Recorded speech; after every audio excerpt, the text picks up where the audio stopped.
So you want to trim a tree, and as an ISA board certified master arborist, I get this question a lot. And arborists prune trees for many different reasons.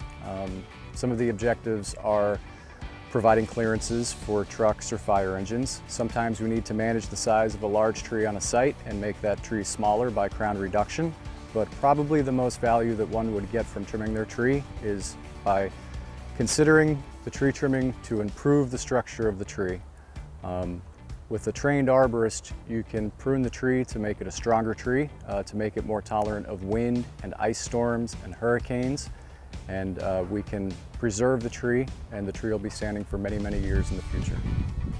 Well, as an arborist, when I look at the tree, I'm not looking at the tree with the silhouette of the crown. I'm not looking at the leaves. I'm looking through the leaves. I'm looking at the skeleton of the tree, and I'm going to start looking at the root flare, the bottom of the tree, and follow the trunk up, and then look at the branches to see how they're attached and to see how they're spaced.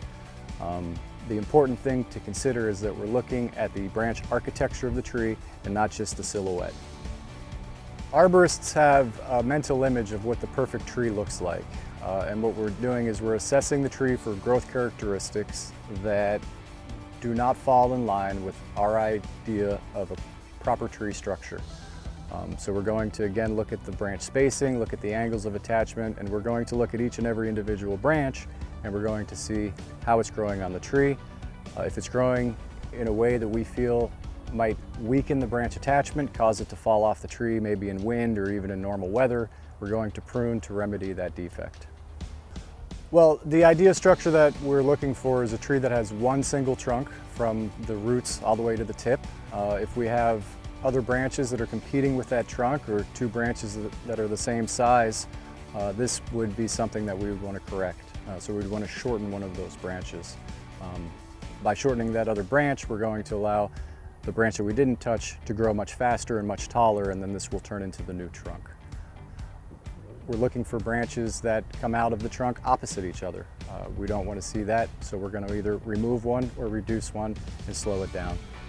We're trying to develop what they call a single leader, or one single trunk, similar to a Christmas tree from roots to tip.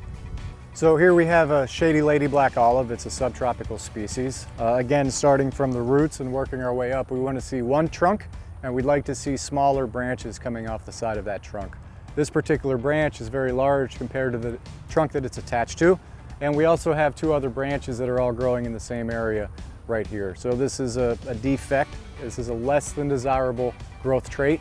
We're going to want to address this by either removing or reducing one or all of the branches.